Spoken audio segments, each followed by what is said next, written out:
ஏய் வா உட்கார். என்ன வந்ததுலேருந்து உன்னை ஆளே காணல, அவ்வளோ பிஸியாக இருக்கியா என்ன? அப்படிலாம் எதுவும் இல்லைண்ணா. அம்மா கிட்ட நான் கேட்டேன், நீ பிஸியாக இருக்கதா சொன்னாங்க, அதானே உன்னை டிஸ்டர்ப் பண்ணால. சரிடா, எனக்கு ரொம்ப பசிக்குது, நீ வா 2 பேரும் ஒன்றா போய் சாப்பிடலாம். அண்ணா இல்லைண்ணா, இப்போ தான் நான் வெளியே போயிட்டு ஃப்ரெண்ட்ஸ் கூட ஹோட்டலில் சாப்பிட்டு வரேன், நீங்கள் போய் சாப்பிடுங்க. ஏண்டா உங்கள்கிட்ட நான் எத்தனை தடவை சொல்லியிருக்கேன், ஏன் எப்போ பார்த்தாலும் வெளியிலேயே சாப்பிட்டுட்டு இருக்க? அடிக்கடி ஹோட்டல் சாப்பாடே எடுத்துக்காத, உன் ஹெல்த்து தான் ஸ்பாயில் ஆகும். சரிண்ணா. சந்தோஷ், இன்னொரு முக்கியமான விஷயம், இப்படியே பொறுப்பு இல்லாமல் சுற்றிக்கிட்டு இருக்காத, சீக்கிரமாக பிஸ்னஸில் இன்வால்வ் ஆக பாரு, அதான் உன் லைஃபுக்கு நல்லது. ஆனால் எனக்கு கொஞ்சம் டைம் கொடுங்கண்ணா, எவ்வளோ சீக்கிரம் இன்வால்வ் ஆக முடியுமோ அவ்வளோ சீக்கிரம் இன்வால்வ் ஆகிடுறேன். சரி, நான் போய் சாப்பிட்றேன். சரிண்ணா. அண்ணா பார்த்து.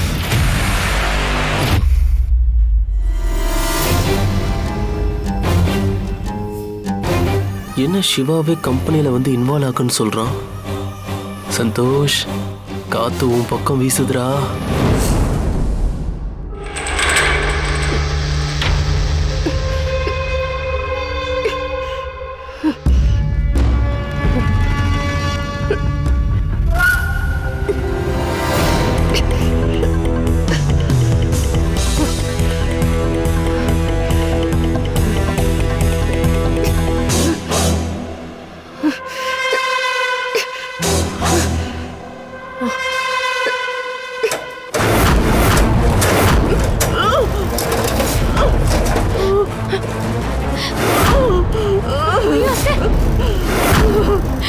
ஐயோ அத்தை, அத்தை என்ன ஆச்சு அத்தை? எழுந்துருங்க அத்தை. அத்தை என்ன ஆச்சு அத்தை? எப்படி அத்தை கீழே விழுந்தீங்க? அத்தை அத்தை ஒண்ணும் இல்ல அத்தை, எழுந்துருங்க அத்தை. பாத்து பொறுமையா அத்தை, வாங்க.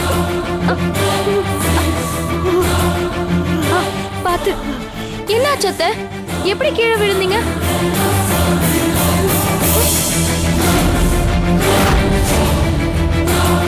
யார் இதை இப்படி உடைச்சது? யாரோ வேணும்னு உடைச்ச மாதிரி இருக்கே. இந்த காரியத்தெல்லாம் வேற யாரு திவ்யா பண்ண போறா? ஏதாவது ஒரு ரூபத்துல ஒவ்வொரு முறையும் என்ன கொலை பண்ணணும்னு நினைச்சிட்டு இருக்க அந்த ஆளுதான் இப்ப இதையும் பண்ணிருப்பா. ஏற்கனவே என்னோட குழந்தைங்க அருண் திவ்யா 2 பேருமே வெளியில சொல்லிக்கலனாலும் பணத்துக்கு அவ்வளவு கஷ்டப்படுறாங்க. இந்த ஆளு எனக்கு கஷ்டம் கொடுக்கணுன்றதுக்காக என் பிள்ளைங்களையும் சேர்த்து பழி வாங்கிட்டு இருக்கா. அத்தை நீங்க எதுக்கும் கவலைப்படாதீங்க அத்தை. இந்த வீல் சேர்ல இனிமே நீங்க உட்காரவே வேண்டாம். எனக்கு 2 நாள் மட்டும் டைம் கொடுங்க அத்தை, நான் உங்களுக்கு புது வீல் சேர் வாங்கி கொடுத்துடுறேன். அருண், அருண் இங்க வரேன் திவ்யா. கொஞ்சம் சீக்கிரமா வாங்க அருண். மா என்னாச்சுமா? என்னாச்சு திவ்யா?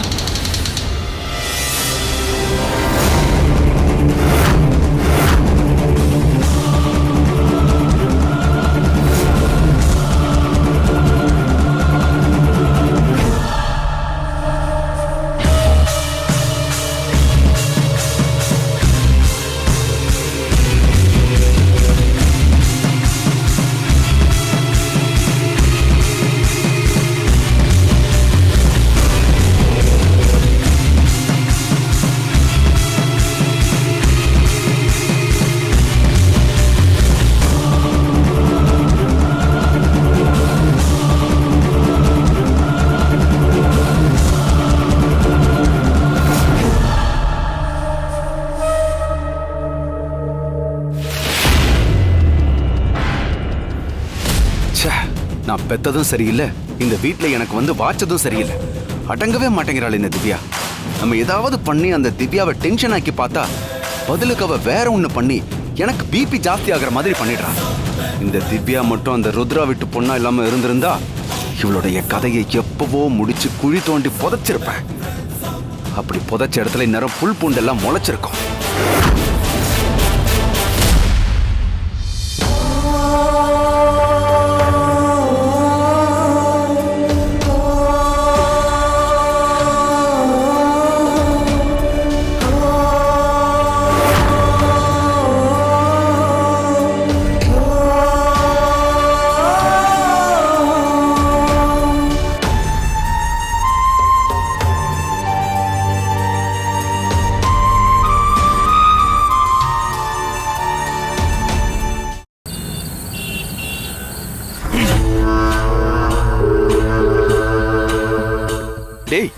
ஏன்டா கால் பண்ண எடுக்கல?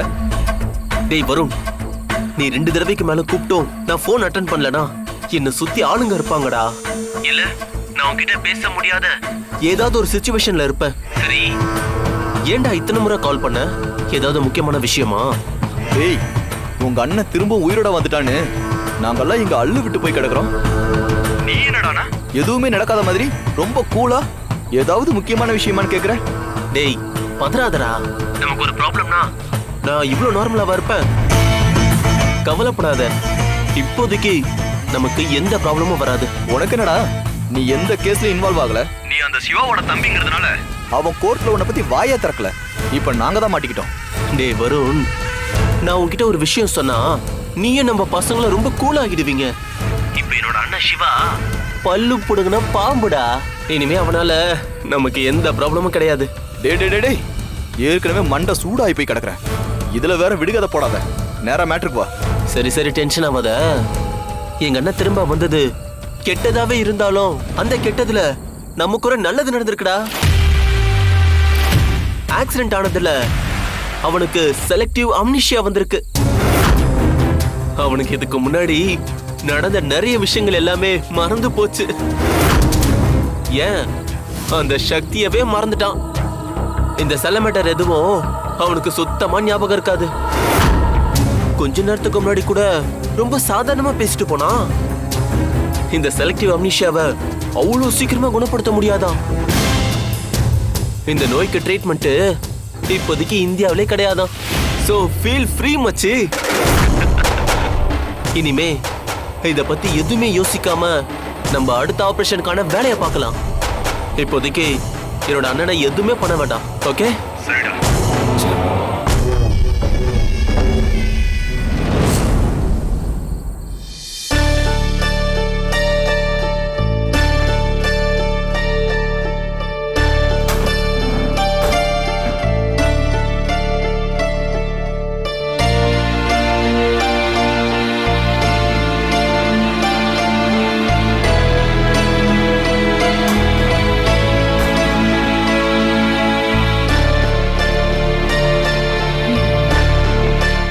அருண், பீரோல பணம் வச்சிருக்கேன். நான் போய் ஃப்ரெஷ் அப் ஆயிட்டு வந்துடுறேன். பக்கத்துல பெரிய மெடிக்கல் ஷாப் ஒன்னு இருக்கு. அங்க நீங்களும் நானும் போயிட்டு அத்தைக்கு தேவையான மெடிக்கல் எக்யூப்மெண்ட்ஸ் எல்லாம் வாங்கிட்டு வந்துடலாம். அத்தைக்கு சுகர் செக் பண்ற மெஷின், அதுக்கப்புறம் புதுசா ஒரு வீல் சேர் எல்லாமே வாங்கிட்டு வந்துடலாம். திவ்யா ஒரு நிமிஷம். உனக்கே திவ்யா இவ்வளவு பணம் உனக்கு எப்படி கிடைச்சது? ஒன்றும் இல்லைங்க, பர்சனல் லோனுக்கு அப்ளை பண்ணியிருந்தேன். ஆனா என்னோட லாஸ்ட் 3 months பேங்க் ஸ்டேட்மெண்ட்டை பார்த்துட்டு ஜாப் ஸ்டெபிலிட்டி இல்ல, அதோட பேங்க் பேலன்ஸ் வந்து ஆவரேஜை விட கம்மியா இருக்குன்னு சொல்லிட்டாங்க. அதனால லோன் கேன்சல் ஆயிடுச்சு. அத்தை இப்ப இருக்க சிச்சுவேஷன்ல நாம தானே அவங்கள நல்லா பாத்துக்கணும். அதான் இன்ட்ரெஸ்ட்டுக்கு பணம் வேணும்னு 2 நாள் முன்னாடி சொல்லி வச்சிருந்தேன். அவங்க இன்னைக்கு தான் ஃபோன் பண்ணி வந்து வாங்கிக்கோங்கன்னு சொன்னாங்க. அதான் பணத்தை வாங்கிட்டு வந்து வச்சிருக்கேன். நீங்க இதை நினைச்சு எதுவும் ஃபீல் பண்ண வேண்டாம். நான் ஃப்ரெஷ் அப் ஆயிட்டு வந்துடுறேன். எனக்கு மட்டும் சரியான ஒரு வேலை இருந்திருந்தா என் திவ்யாவுக்கு இப்படி ஒரு நிலைமை வந்திருக்காது. நான் பண்ண வேண்டிய கடமையெல்லாம் எனக்காக நீ பண்ணிக்கிட்டு இருக்க. இதுக்கெல்லாம் என்ன கைமாறு செய்ய போறேன்னு தெரியல. ஆனா உன்னை திவ்யா, இதுக்கப்புறம் நீ யாருக்கிட்டையும் கடன் வாங்காத அளவுக்கு நடந்துக்குவேன்.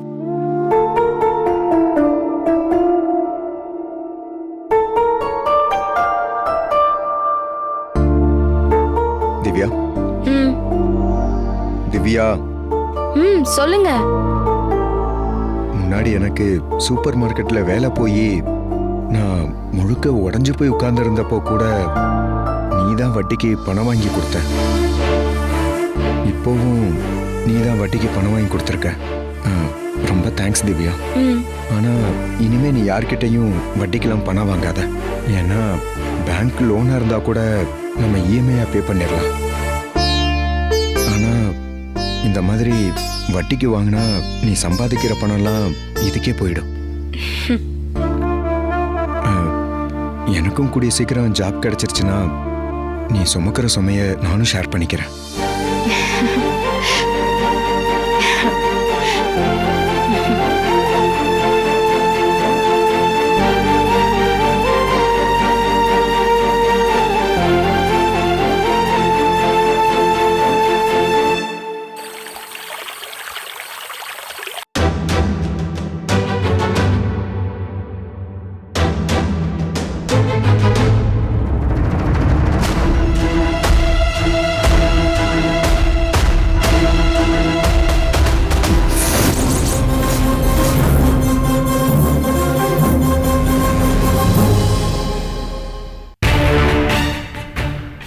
அத்தையும் மாமாவும் மனஸ்தாபத்தில் பிரிஞ்சிருந்தாங்களே, மாமா எப்படி இங்கே? அத்தை மாமாவை பார்த்தா டென்ஷன் ஆகி திட்ட தான் போகிறாங்க. அதுக்கு முன்னால் நம்ம மாமாவை பார்த்து பேசி அவரை அலர்ட் பண்ணிடணும்.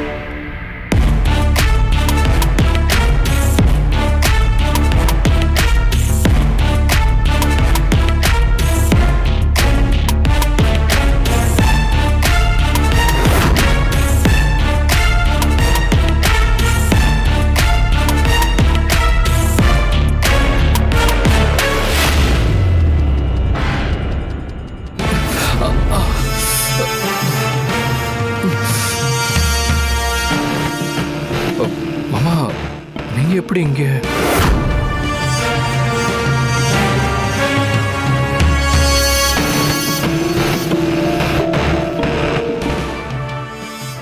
சிவா, வந்ததுலேருந்து ஒன்று பார்க்க வர முடியல.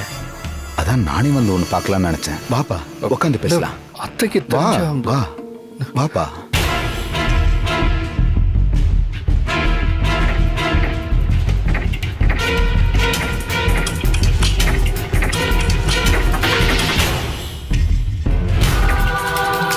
என்ன மாமா அப்படி பார்க்குறீங்க? சிவா, உனக்கு நடந்த ஆக்சிடென்ட்ல சில விஷயங்கள் உனக்கு மறந்து போயிருக்கலாம். அதனால நான் இங்க எப்படி எப்போ வந்தேன்றதை மறந்து போயிருப்பேன். என்னோட விஷயம் எல்லாத்தையும் உன் அத்தை புரிஞ்சுக்கிட்டு என்னை முழு மனசா ஏத்துக்கிட்டா. சிவா, இங்க பார்ப்பா, ரொம்ப யோசிக்க வேண்டாம். அப்புறம் பிஸ்னஸ்லையும் நிறைய ஏற்றத்தாழ்வு வந்துருச்சு. ஒரு வழியா எல்லாம் சரி பண்ணியாச்சு. உன்கிட்ட சொல்றதுக்கு நிறைய இருக்குப்பா. ஆனா நீ இப்ப இருக்கிற சிச்சுவேஷன்ல நான் உனக்கு டென்ஷன் கொடுக்க கூடாது. எது எப்படியோ மாமா, நீங்க திரும்ப வந்து அத்தையோட ஒண்ணா இருக்கிறதே எனக்கு பெரிய சந்தோஷம்தான். அப்புறம் மாமா, வேற ஏதாவது நீங்க இந்த வீட்டுக்கு வந்த டைம்ல நடந்துச்சா? அவசரமா உனக்கும் சக்திக்கும் கல்யாணம் ஆச்சு. இப்போ டைவர்ஸ் ஆக போகுது. இதெல்லாம் உனக்கு எப்படி சிவா சொல்லி புரிய வைக்கிறது? மாமா, இப்போ நான் என்ன கேட்டேன்னு நீங்க இவ்வளவு சீரியஸா திங்க் பண்றீங்க? அதெல்லாம் ஒண்ணும் இல்லை சிவா. அப்புறம் நம்ம திவ்யாவுக்கும் அருணுக்கும் கல்யாணம் ஆயிடுச்சு. திவ்யாக்கா? அருண் கூடயா? சிவா, உனக்கு எது ஞாபகம் இருக்கு எது ஞாபகம் இல்லைன்றது எனக்கு தெரியலப்பா. ஆனா நீ எதுக்கும் கவலைப்படாத. போக போக உனக்கு எல்லாமே கொஞ்சம் கொஞ்சமா ஞாபகத்துக்கு வந்துடும். எப்படியாவது நீயும் சக்தியும் மறுபடியும் ஒன்று சேர்ந்து சந்தோஷமா வாழணும் சிவா. மாமா, நீங்க திரும்ப வந்தது எனக்கு புதுசா ஏதோ மறுபடியும் எனர்ஜி கிடைச்ச மாதிரி இருக்கு. இந்த வீட்டில் இத்தனை நாள் இல்லாத ஒரு அழகு இப்ப நீங்க கம்பீரமா இங்க உட்காந்துருக்கிறப்ப என்னோட மனசுக்கு ரொம்ப சந்தோஷமா இருக்கு. தெரியும் சிவா, நீ எதுக்கும் கவலைப்படாத. கூடிய சீக்கிரம் உனக்கு எல்லாம் சரியாயிடும்.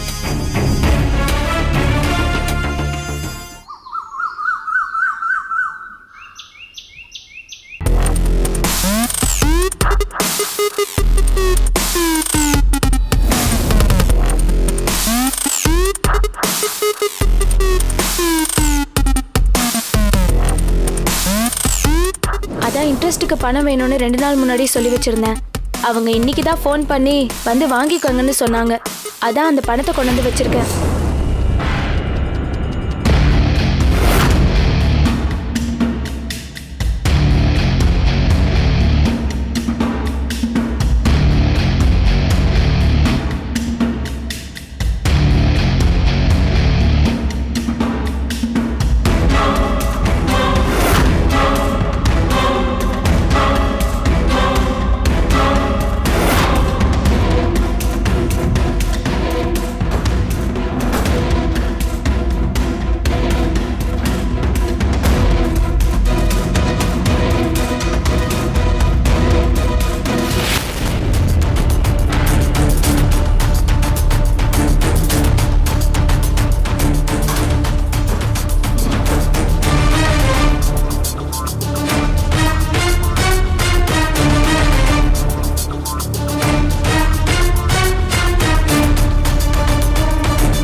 நம்மளே ஒரு பிளானை போட்டு சீதா கதையை முடிக்கலாம், அவளை சம்பவம் பண்ணலான்னு பார்த்தா, ஆனா அந்த திவ்யா கடனை வாங்கியாவது வீல் சேரு மருந்து மாத்திரைன்னு வாங்கி கொடுத்து அவ உயிரை காப்பாத்த நினைக்கிறா.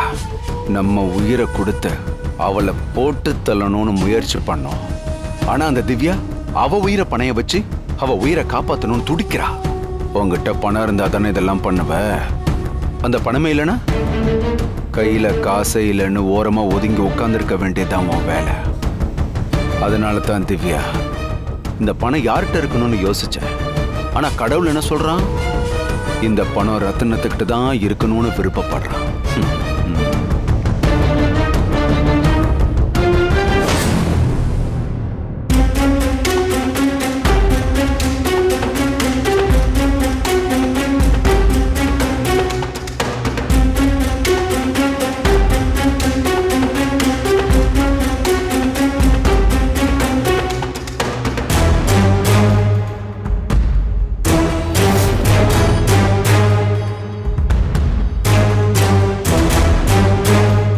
இவன் என்ன?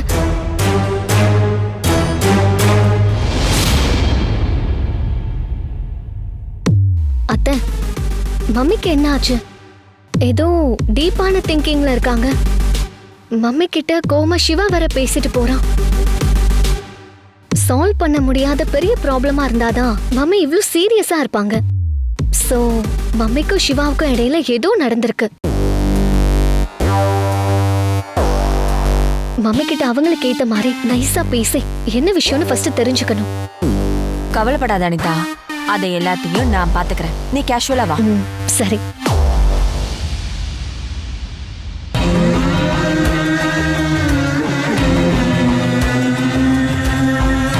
அத்தை, என்னாச்சு ருத்ரா உனக்கு? ஏன் ஒரு மாதிரி டென்ஷனாவே இருக்க? சிவாவும் கோவமா உள்ள போறான்.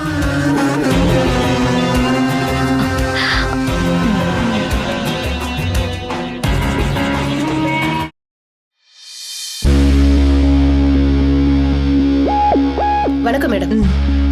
உட்காருங்க மேனகா. சரியான நேரத்துல தான் வந்திருக்கீங்க. நான் இப்ப ரொம்ப கன்ஃபியூஷன்ல இருக்கேன். சிவா சக்திய பார்த்தாலே ரொம்ப டிஸ்டர்ப் ஆயிடுறான். அதனால என்கிட்ட வந்து அத்தை முதல்ல சக்தியை வீட்டை விட்டு வெளியில அனுப்புங்கன்னு சொல்றான். நான் சிவா கிட்ட இப்போதைக்கு அதெல்லாம் பண்ண முடியாதுன்னு சொல்லிட்டேன். அதனால அவன் கோவமா போயிட்டான். கோர்ட் ஆர்டரை நாம மதிக்கணும். அதே சமயத்துல சிவாவும் அடிக்கடி டிஸ்டர்ப் ஆகுற மாதிரி எதுவும் நடக்க கூடாது. ஆனா இதை எப்படி ஹேண்டில் பண்றதுன்னு தான் நான் திங்க் பண்ணிட்டு இருக்கேன். எதுக்காக ருத்ரா இதுக்கு போய் இவ்ளோ சீரியஸா திங்க் பண்ற? ஏற்கனவே சிவாவுக்கும் சக்திக்கும் டிவோர்ஸ் கேஸ் போயிட்டு இருக்குல்ல. சிவாவுக்கு ஆக்சிடென்ட் ஆகி பழசெல்லாம் மறந்து போயிட்டான். சிவாவுக்கு அந்த சக்தி கூட வாழ்றதுக்கு கடுகளவு கூட இன்ட்ரெஸ்ட் இல்லைன்னு சொல்லிட்டா கேஸ் இன்னும் ஸ்ட்ராங் ஆயிட போகுது. நம்மளும் ஈஸியா டிவோர்ஸ் வாங்கிடலாம். நீங்க சொல்ற மாதிரிலாம் நடக்காது. அதுக்கு வாய்ப்பே இல்ல. ஏன்னா அதுல ஒரு சிக்கல் இருக்கு. என்ன? அதுல என்ன சிக்கல்? மெமரி லாஸ் ஆனதுல இந்த மேரேஜ் செல்லாதுன்னு சொல்றதுக்கு சட்டத்துல நிறைய பாசிபிள் இருக்குன்னு நினைக்கிறேன். நீங்க சொல்றது கரெக்ட் தான். அதுக்கு சட்டத்துல பாசிபிள் இருக்கு. ஆனா நீங்க சொல்ற மாதிரி மனநல பாதிக்கப்பட்டிருந்தாலோ இல்லனா கம்ப்ளீட்டா மெமரி லாஸ் ஆகி தான் யாருன்னே தெரியாம இருந்தாலோ இனிமே மேரேஜ் லைஃபுக்கு இவங்க செட்டே ஆக மாட்டாங்கன்னு, இவங்களுக்கு வந்திருக்கிற நோயை குணப்படுத்தவே முடியாதுன்னு டாக்டர்ஸ் கன்ஃபார்ம் பண்ணிட்டாலோ அப்பதான் சட்டத்துல டிவோர்ஸ் பண்றதுக்கு 100% பாசிபிள் இருக்கு. ஆனா சிவாக்கு நடந்ததை பத்தி இந்து என்கிட்ட போன்ல சொன்னாங்க. சிவா சக்தி கேஸ் பொறுத்த வரைக்கும் செக்ஷன் 13 படி அவங்க 2 பேரும் கணவன் மனைவியா தான் இருக்காங்க. அதோட மட்டும் இல்ல, சிவா சுயநினைவோட இருக்கிறப்பதான் சக்தி கழுத்துல தாலி கட்டியிருக்காரு. ஆனா சிவாவுக்கு இப்ப சக்தி யாருங்கிறதே ஞாபகம் இல்லையே. அதான் ஆக்சிடென்ட்ல எல்லாமே மறந்து போயிடுச்சு மேடம். நீங்க கேக்குற கொஸ்டின்ல லாஜிக் இருந்தாலும் அதுல இன்னொரு முக்கியமான விஷயமும் அடங்கி இருக்கு. சிவா ஒன்னும் கம்ப்ளீட்டா தான் யாருங்கிறத மறக்கல. அதை தாண்டி நார்மல் லைஃப்ல சிவா ரொம்ப கேஷுவலா தான் இருக்காரு. சிவாவை ட்ரீட்மெண்ட் பண்ண டாக்டர் சொன்னதை வச்சு பார்க்கும்போது சிவாவுக்கு எப்ப வேணாலும் பழைய ஞாபகம் வரலாம். அப்படி பழைய ஞாபகம் வந்தா கண்டிப்பா சக்தியோட நினைவுகளும் சிவாவோட மைண்ட்ல இருக்கும். அதனால இந்த விஷயத்த நீங்க என்கிட்ட சொன்னதோட இருக்கட்டும். தயவு செஞ்சு சிவாவுக்கு இனி ஆக்சிடென்ட் ஆனதை பத்தி யார்கிட்டயும் எதுவும் பேசாதீங்க. இதை நான் ஏன் சொல்றேன்னா, சிவாவுக்கு ஆக்சிடென்ட் ஆகி இப்படி ஒரு ப்ராப்ளம் இருக்கிறது கோர்ட்டுக்கு தெரிஞ்சதுன்னா டைவர்ஸ் கேஸை கேன்சல் பண்ணிடுவாங்க. அப்புறம் யார் நினைச்சாலும் சிவா சக்தியை பிரிக்கவே முடியாது. அப்போ இந்த ப்ராப்ளம்க்கு என்னதான் சொல்யூஷன்? இப்போதைக்கு நான் ஒண்ணே ஒண்ணுதான் பண்ண முடியும். கேஸ் கோர்ட்ல விசாரணைக்கு வர்றப்போ நாம வேணா வாய்தா வாங்கி கேஸை கொஞ்சம் தள்ளி போடலாம். அதுக்கப்புறம் ஏதாவது ஒரு காரணத்தை சொல்லி டைவர்ஸை கேட்டு வாங்கிக்கலாம். அதனால கொஞ்சம் அவசரப்படாம இருங்க.